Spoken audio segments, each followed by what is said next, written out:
Good evening, Rabbi. Erev Tov, Erev Tov. How are you doing, Larry? How are you? Miko. My grandson told me that he didn't know that he shouldn't talk about Joseph Torah.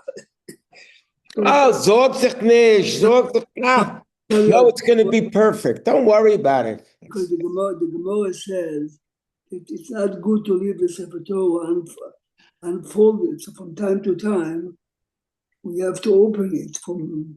Right. Also, the other thing, you know what I'm thinking? I thought you were going to say something different. I thought you were going to bring up the pasuk with David. You know, Aniri Yoshe b'tachaneh v'anavev Aron Hashem Yoshe b'toch Yiriyah, whatever.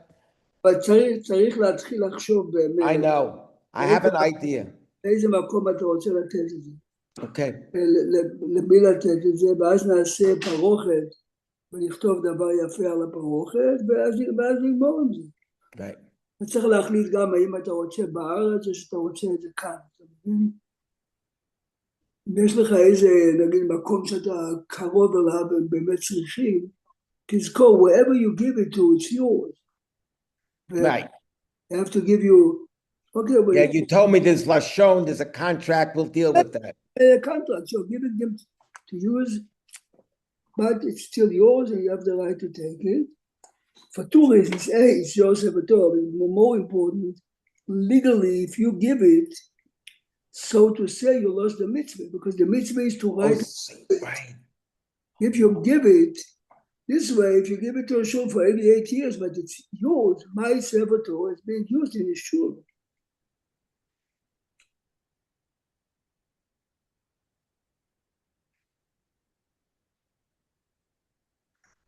תחשוב אם אתה רוצה את זה פה או שם.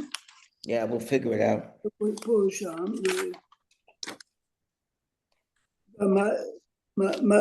מה לכתוב על Yeah, I have. Right. הפרוכת.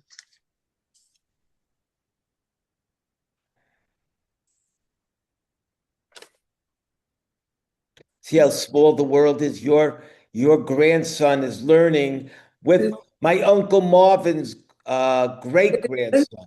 No, great-grandson. Grandson. Yes. It's just, the world is when you start, is so small. No, בפרט העולם שלנו. Look, the parasha begins with a very interesting pasuk. והיה עקב תשמעון את המשפטים האלה, ושמעתם ועשיתם אותם, ושמר השם אלוקיך לך את הברית ואת החסד אשר נשבע לאבותיך. Now, the next psukim are באמת the biggest blessings. Hashem is going to love you, Hashem is going to bless you, Hashem is going to multiply you, Hashem is going to bring success into your land, into your animals. Beautiful. You'll be, for what? והיה עקב תשמעון. מיקו, מה פירוש המילה עקב? מה זה המילה עקב תשמעון?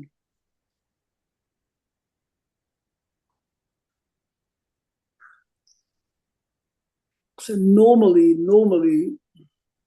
it's usually the mitzvot that you least take counted for. Very good. Look at the Rashi. That's famous Rashi. Very famous Rashi. והיה עקב תשמעון עם המצוות הקלות שהאדם דש בעקביו תשמעון. Now, I would expect the pasuk should say, if you really keep the big mitzvot, Shabbat, Kashrut, בין אדם לחברו, תלמוד תורה, can you find any mitzvah קלה שהאדם דש, אתה יודע מה זה דש בעקביו? When if you walk, right, you walk in the street, there are many things you step on. What do you step on? You don't step on $100 bill. You might step on a nickel or a penny. The Torah says, if you are keeping even the tiny mitzvot that many people are not paying attention to, then you deserve all the blessings. But listen carefully how deep this is.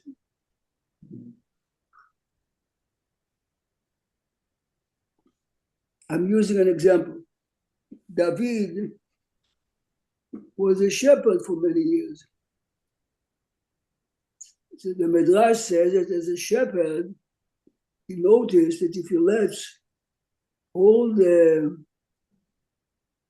sheep, young and old, all the goats, young and old, together, the big ones are finishing all the food. He lets first the young ones out, let them take what they can. There are certain roots that they cannot bite because they're too young. After they are more or less full, says the Midrash, Hashem says to David, you're taking such good care of your flock, you'll be a good leader for the, it sounds good for the pictures. What does it mean? It means like this: we are human, and each one of us is either gifted or inflicted with a disease that if other people look at me, I try to show the best face I have, not only physically, but whatever I would do the best. We're human. Yeah? This is why we saw this week in Gemara Berachot that Rabbi Eliezer, remember, Rabbi Yochanan on his deathbed says to his students, I wish the fear of Hashem would be by you as the fear you have from human beings. So therefore, we all go to shul, we all put tefillin, we keep Shabbat more or less, we keep kosher, but the little things that no one knows if you do them or not, this is the real test. On which level are you holding? Yes, this is the real test where you're holding. I'm using an extreme example, but it made an impact on me. I in the morning in my bedroom, I have a little. I'm putting my Netilat Yadayim. I have a basin, a small one. Fine. You shouldn't walk too many steps. Fine. Okay, there are many halachic leniencies. Many people say if you're under the same roof, even if you walk 10 till the bathroom or to the kitchen, it's fine. It's fine, I do it. Every time I used to travel, yes, to Israel and back. So this is impossible. And before Allah was owned by a religious man, what do you do if you have to eat bread in the... So you have to keep a plastic cup. There was a rabbi in Yerushalayim, Rabbi Gedechowski, okay, one of these very special people. He told his students, I can give you 10 leniencies. Yeah, you can use a plastic cup or you can wear gloves or whatever. But why don't you try to do it right, even though it's hard? What do you mean? This is before you cannot bring up water with you to the plane. Take with you a few bottles of extra water. When you wake up from your nap, what difference does it make? It's not a din d'oraita, but as an educator, he was teaching them something major, that even though it's small, but it's part of a package. And if you really pay attention even to the small mitzvot, that some people are not so serious about, yes? Not so serious. This is a sign that deep inside you have utmost respect to understand, because I'll give you an interesting example. Hashem says to Abraham, Kachna et bincha et yechidcha asher ahavta et Yitzchak, velech lecha el eretz hamoria. if Hashem really wants to show the world the loyalty of Abraham, he should tell him, do it in Times Square. Let 100,000 people see how you build an altar and you offer your son. Hashem tells him, Lech lecha, no one knows, just you and your son. Because if I do it in front of 100,000 people, deep inside, whoa, I'm a hero. No? Look, people take pictures of me. People see me.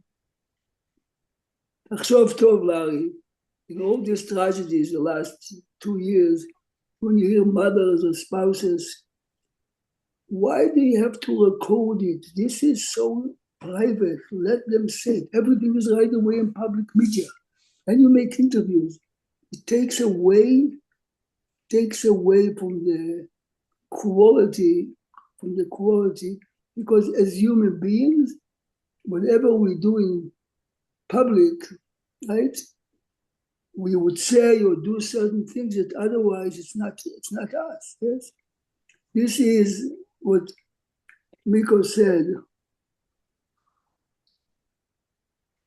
המצוות הקלות שאדם דש בעקביו.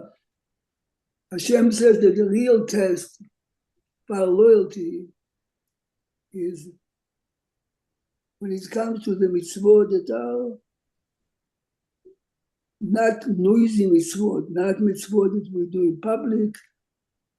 If you read many books and many big people, many things that they did in the house, they never did in public because they didn't want anyone to see because you don't need it.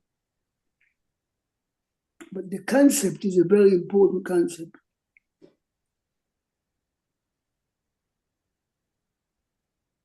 Look a second, I'm saying it, I'm jumping ahead because I saw it this afternoon and I like it very much. The mashal is a very nice mashal. Look at פרק ח', דברים ח', פסוק ה'.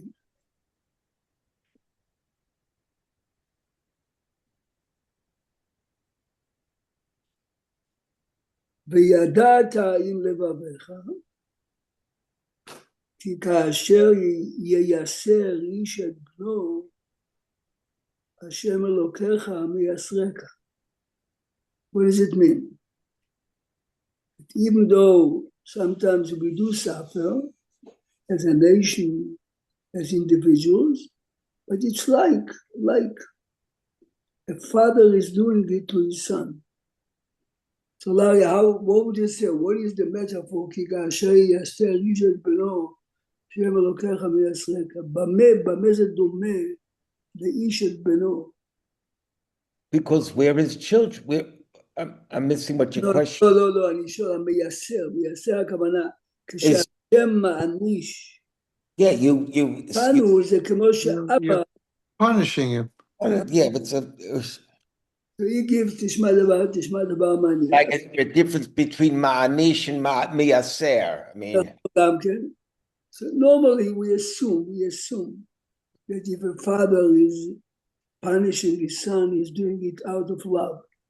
But as we know, sometimes the kid is doing something terrible and the father is really upset. And he does punish him for what he did, but the message the kid gets, my father is angry, you know.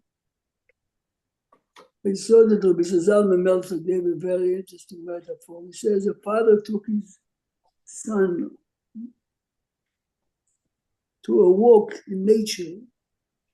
And he told him, you have to be very careful because there are predators here, there are poisonous snakes. Walk with me, don't go away with me.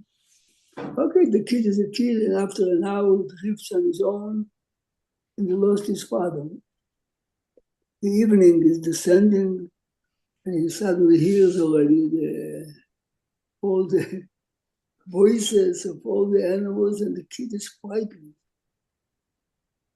After a couple of minutes or hours, someone is giving him a smack. He looks up, this was his father.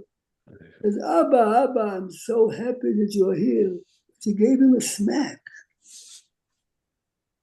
It's such a powerful metaphor, Ken. But again, it's easy to say that Bar Torah, in real life, as you heard, Larry, we heard more than once, how this mother in Hebron says it, as this one says it. I'm accepting what? This is the point. What are you accepting? You're accepting that, this mother, yes, Larry has a video many years ago in Hebron, a mother that had a daughter after many years of having difficulties having children. She raised her and she was stabbed at the age of 16 or 17. And the mother speaks in front of the body. Yeah. And she talks to God. Hashem, I begged you so much to give me a child. And you gave me a gift, which she cherished so much. Can you imagine? I'm saying she's standing there. Yeah? And then she says, I'm accepting what you did to me now. You took away the nicest gift you ever gave me. And this is כאשר ייסר איש את בנו, השם אלוקיך מייסרך. But you see, the Chokhmah, Larry, is I'm using the following analogy. If someone comes to me and says to me, Rabbi Prague, here's a pair of keys.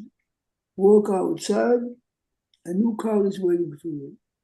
I'll be jumping from joy. Fine. 2 years later, he comes, says, can I have my keys back? Would I yell at him? Would I be angry? How can you take my car away? I gave it to you for 2 years.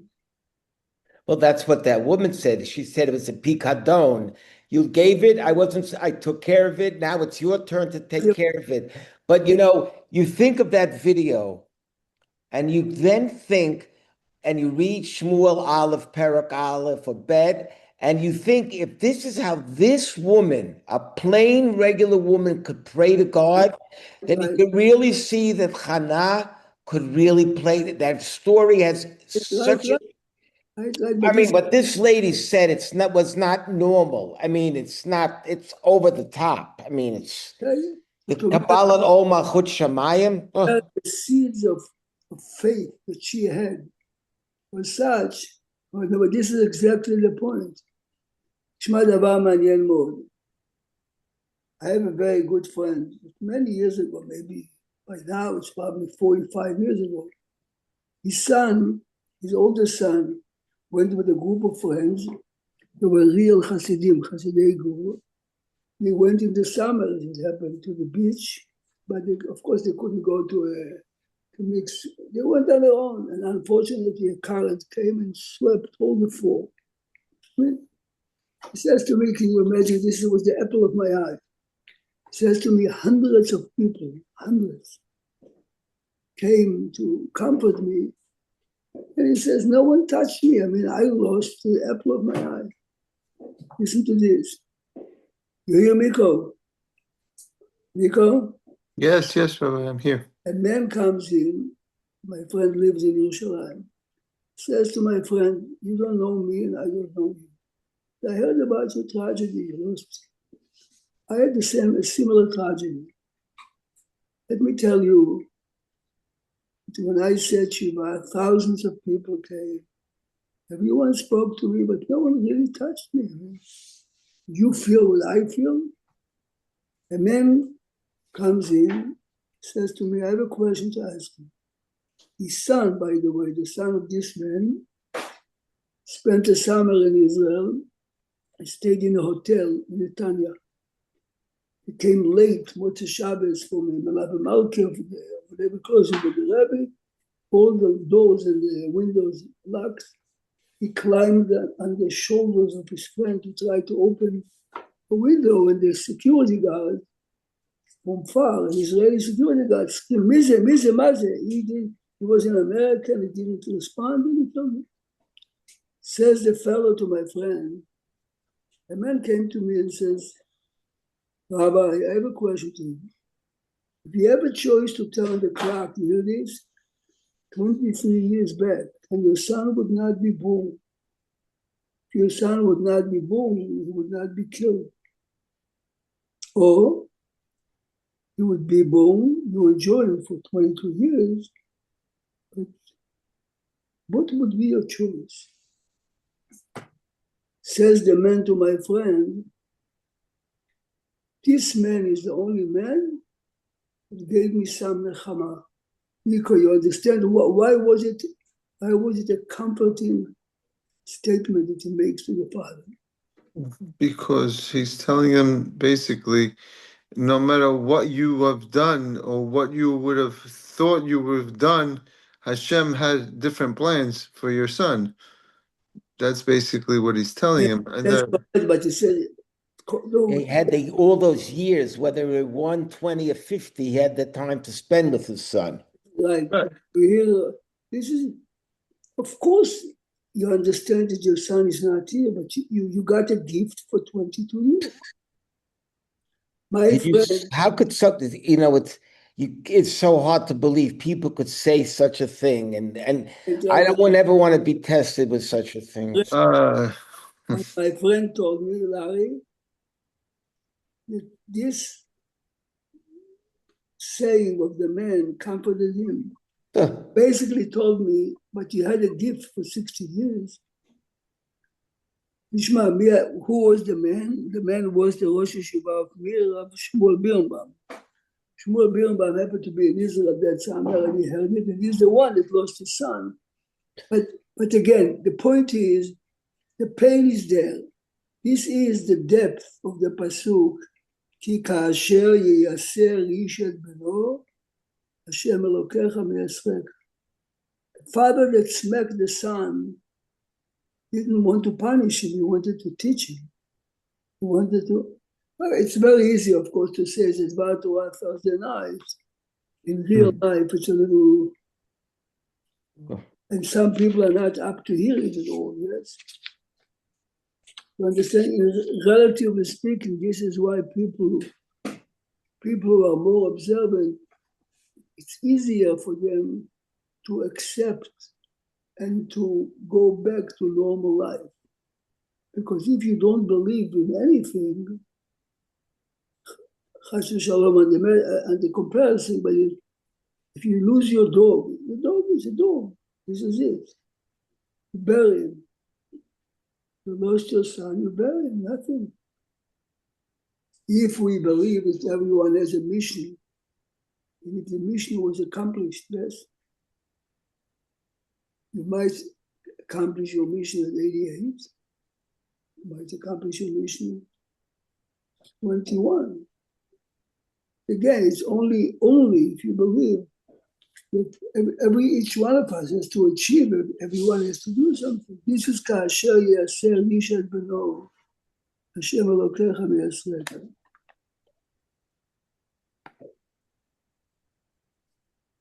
I saw also very interesting. The first time I saw it, יש פסוק בשיר השירים אל גינת אגוז ירדתי. By the way, the metaphor that the woman said, yes, פיקדון, this is written, יהיה לך פעם זמן לוקן, the midrash and the מזמור, אשת חיל מי ימצא. שם זה פרק י"ג במשלי. Not Yud Gimel. Not Yud Gimel, no. Just the opposite. It's Lamed Aleph, I think. Thank you, Lamed Aleph. I shouldn't have said it like that, but it's Lamed. Excuse me. I'm happy you're saying this. תשמע, כתוב שם that Rab Meir had 2 sons, twins. He went to give a class Shabbat afternoon. Something happened to the kids and the kids died. תשמע. She takes the 2 kids, she puts them in bed, she covers them. And Rab Meir comes after Ma'ariv and says, where are the kids? She says, to make up the law first. Make up the law, where are the kids? זה כתוב במדרש, כתוב. She says to him, I have a question to ask you. few years ago, someone gave me a very precious deposit. And he came today to ask for it. What should I do? I said, what do you mean what? He gave you a picador, give it back. She uncovers the blanket. But this mashal of picador. Oh my gosh. No, but you see, if you look, but you see, every time the issue of abortion comes up, right? What's the main argument of a yes or no? It's my body. You tell me what to do. It's not your body. It's a deposit giving to you, right? To raise, to bring up a wonderful human being with values and mission. It's not yours. If you look at it, it's mine. So of course, if it's mine, I can abort it. Why is the pasuk saying Hashem says Al Ginat Egoz Yaradeti? Listen carefully. Says the Midrash in Shir Hashirim. If you have a bag or jar, let's say of figs or dates or grapes, you can put your hand slowly in and take one, and it's not going to affect the others.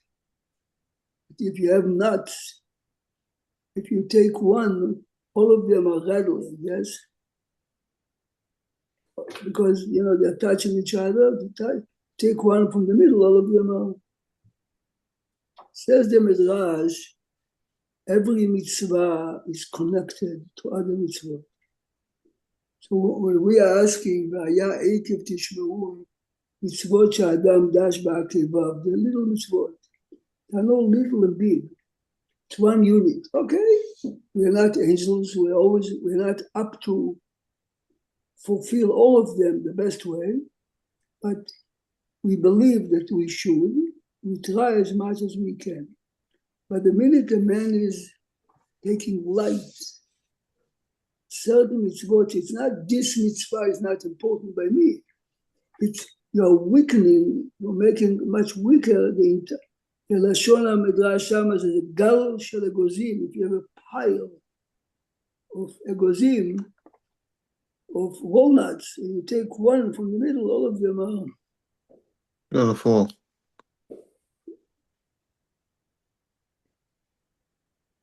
Look a second at the beginning of Perek Chet. Perek Chet starts, Pasuk Aleph, starts again. You have Ma'ariv already, Yisrael? I will take you. Okay, good. It's about 5-10 minutes. Yeah. פרק ח' לא, פרק ח' כל המצווה אשר אנוכי מצווך היום תשמרו לעשות. מה זה כל? המצוות אשר תעשו. look at the Rashi. כל המצווה כפשוטו. ומדרש אגדה, אם התחלת במצווה, גמור אותה. שאינה נקראת המצווה, אלא על שם הגומרה. You hear כל? Yeah, that's the famous thing with Yosef and Yaakov with the burial, and then Moshe gets the schar because he finished. Very good, look at the Rashi. שנאמר, ואת עצמות יוסף, Here you are. אשר העלו בני ישראל ממצרים קברו בשכם. What did they do? Moshe they basically buried him בשכם, but who took him out of Mitzrayim? Moshe Rabbeinu. Since Moshe did not complete, doesn't count completely on his name. Now here's the question. He passed away in the Midbar. That's not his fault. Like no, see this, you're asking very good. No one is accusing Moshe here. Yeah, but so you're taking. I think because every time, Miko, every time in every community, even in a family, when you start a new project, you have many, many volunteers. Yeah. As the time passes by, You have one or two, that's it, if you're lucky. yeah, exactly. If you have at the end few, but this is the idea. Again, this goes back to the first pasuk. Rabbi. If you take the mitzvot the right way, there's no kal, there's no chamur, there's no beginning, there's no end. Yes, I'm listening. Yeah, yeah. I'm thinking Rashi, who's supposed to always go Pshuto Shamikra, right? Yeah. So Rashi goes and brings a midrash on Akev. So I say to myself, where else do we have? I want to see. Rashi doesn't say the real pshat of the word Akev. Okay. So I say to Akev myself, asher shama et koli. You say it in Bereshit, No, right? that's yes, but yes, Akev, right. So I go over there to the Rashi in Chaf Bet, and I look it up, and there's no Rashi on the word Akev. So why is it that if the word doesn't come up 1,000 times in Tanakh, why did Rashi explain really what that word is? question is a good question. And he could have said Targumo, but he doesn't say anything. I don't know. And the word na, over the last 6 weeks, you read na, ein la ela basham bakasha. Yeah. And here, why didn't he say anything? הכלל, יש ספרים שלמים שנכתבו בדיוק להסביר כל רש"י ורש"י. זאת אומרת, Miko, I'll explain to you what he's asking. He says Rashi Right. is a commentator in Pshat. Mm-hmm. Rashi is not going to explain to you Midrashim. If Rashi brings a Midrash, Rashi realizes that the Pshat here is not enough. So let's look at the Pasuk. What is Pasuk, Perek Chet, Pasuk Aleph telling us? המצווה אשר, או המצוות, אשר אנוכי מצווה אתכם היום, תשמרו לעשות, make sure that you are keeping them, you are going to be healthy, to multiply, and take over the land. אז למה באמת כתוב כל? למה כתוב המילה כל? למה לא כתוב, מיקו, המצווה, המצוות אשר אנוכי? If the pasuk simply wants to again repeat, do as much as you can from all the mitzvot. So the word kol, obviously, all right, המצוות אשר אנוכי מצווך היום, תשמרו לעשות.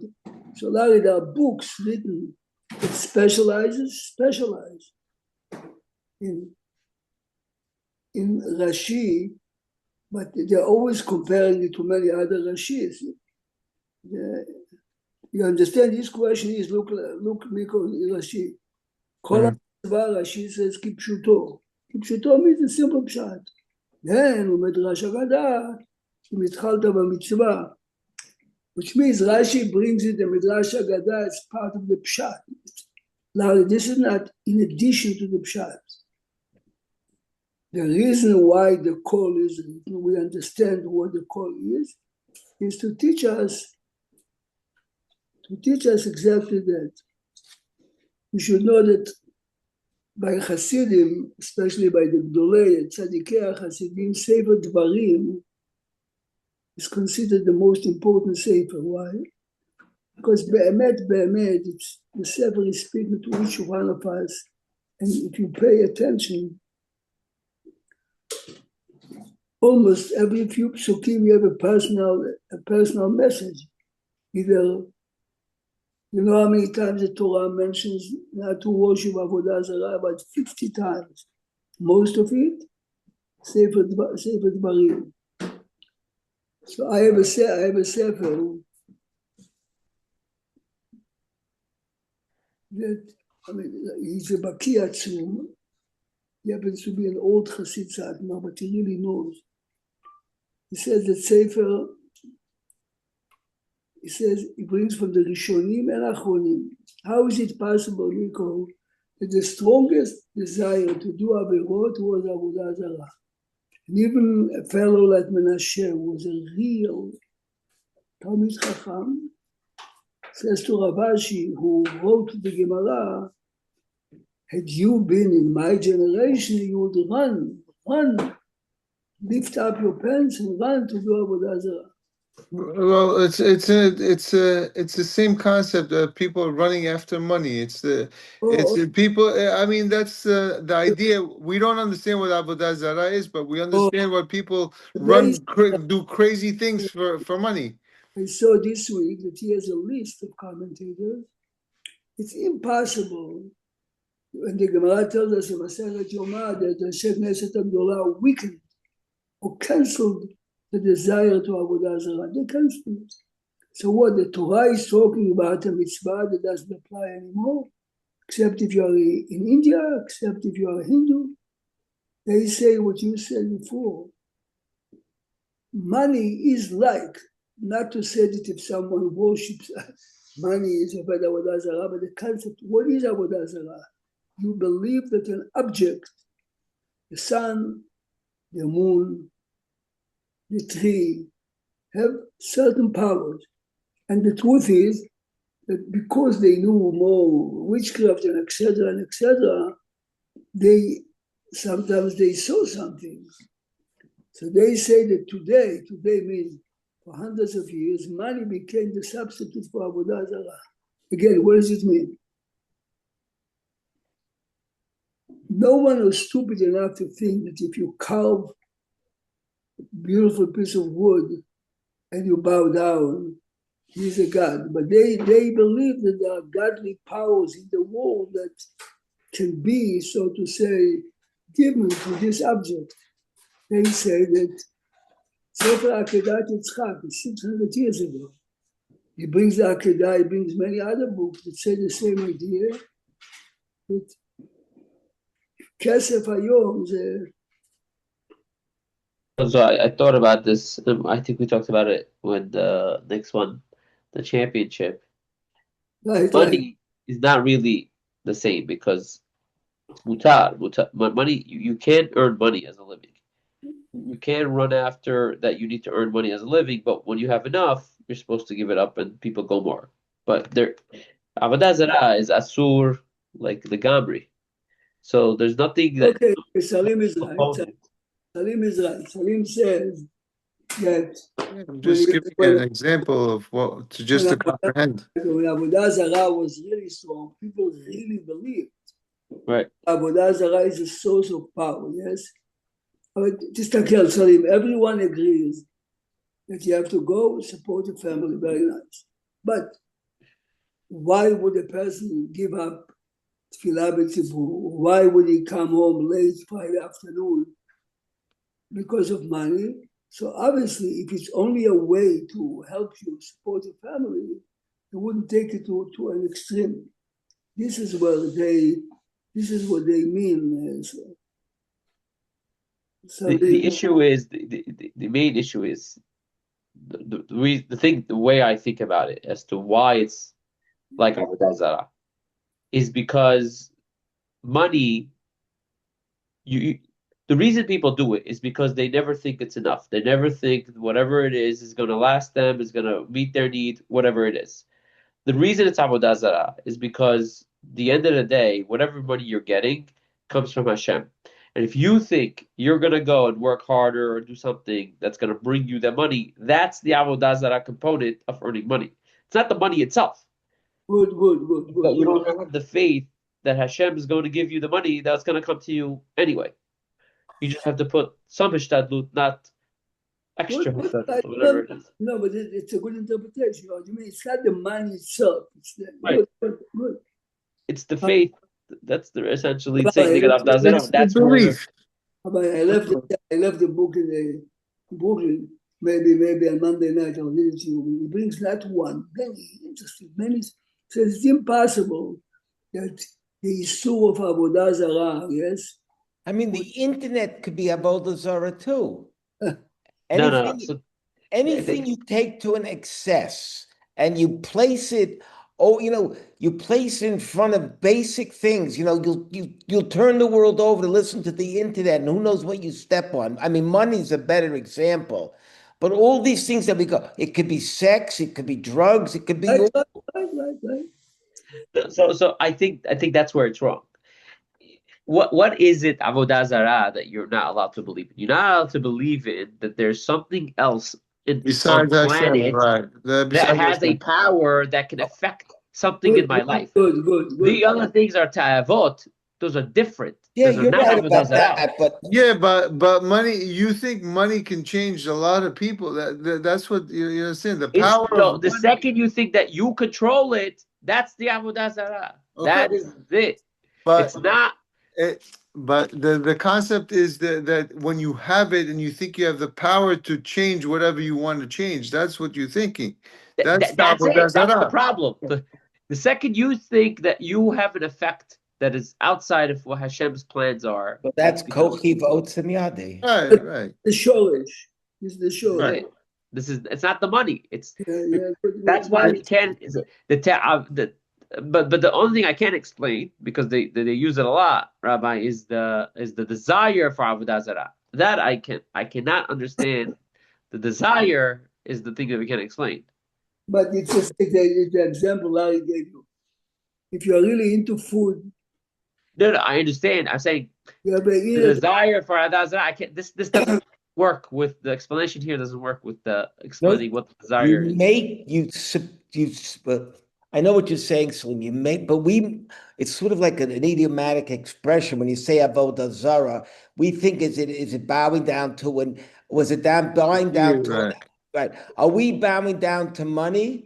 I mean, if you stretch it, if you work, if like Rabbi Prock said, if you work to 1 minute before Shabbat and you really don't need to, that's then you give up your attention to your kids. You're not taking a vacation. You are okay. But so there are people who do that, but they do that with the intention is they are the supporter for a lot of people. They support a lot of organizations. All that is good intentions. You can do that, but the second that thought is that it's coming from Hashem, as hard as I work, at the end of the day, it's coming from Hashem. Then you're good. It's that extra that you think that now I'm doing it. That's the problem. Berlin had a Monday night. I'll be in Brooklyn. I'll read you. I mean, I saw it the first time in Akedat Yitzchak. This is in Turkey about 600 years ago. He brings many others, but you're right. The way you define it is correct. Again, it's a challenge. You know. I mean, in Lubavitch, they like to tell over the following story. This is an extreme level of emunah. You know, the Rebbe that is not alive, his name was Menachem Mendel, Rav Menachem Mendel Schneerson. His father-in-law was Rav Yosef Yitzchak. His father-in-law in Russia was in charge of many hidden underground Talmudei Torah schools for boys and girls under the nose of communism. And finally, they realized that he's the main organizer, and they took him to jail. I remember it's not the American jail. This is in the 30s, 40s. And he said, I know nothing. You accuse me of something I have no clue about. Anyway, and the investigator says, Rabbi, listen carefully. The investigator takes out a gun. He says, look, he opens it, he shows him, you see the bullets here? I have the right to shoot you here and no one will ever ask me why. This is my job. Many people claimed like you, we know nothing, but this little toy changed their mind. So if you're not willingly admitting, I might have to use it. Listen carefully what the Rebbe said to him. This is the father-in-law. Says to him, this toy could change the mind of people who believe that this world is everything. So if you, with your toy, is telling him all the pizzas and the sports and the vacations are going to end up unless you give me the information I want, of course you give it to him. But I believe that there is another world. It's life after death. So if you're going to take my life here, my life is not over. Just move into another place. So there's nothing this toy can change by me. Here it is. the KGB investigator took the gun, put it in his pocket, and sent him away. Understand? This is faith on the highest level. If the guy is holding a gun and everyone knew that he wants to do it, he can do it, and he did it. But he says there's nothing. In the beginning of the Russian Revolution, the movement of Muvadok was very strong in Russia. So the founder, whose name was Rabbi Yosef Horowitz, he was making Abdallah one Motzei Shabbat, and while he's making Abdallah, they heard shooting all over the place, and everyone is running to hide and to find refuge. And he continued. Here, this is witnesses with Abdallah. A drop of wine did not spill out. His hands was not shaken. He finished Abdallah. Okay, again, it's one of a kind, but people that live at this level, but each one of us should raise the bar. And sometimes we are extremely, extremely nervous or afraid because of A, B, or C. Sometimes from nowhere. Okay, so Bezrat Hashem will continue. Tomorrow morning we have a class also about 7:15, 7:20 till 8. And then Monday morning and Monday night, okay? Thank you, Rabbi. Shabbat Shalom, everyone. Shabbat Shalom, Rabbi. Thank you.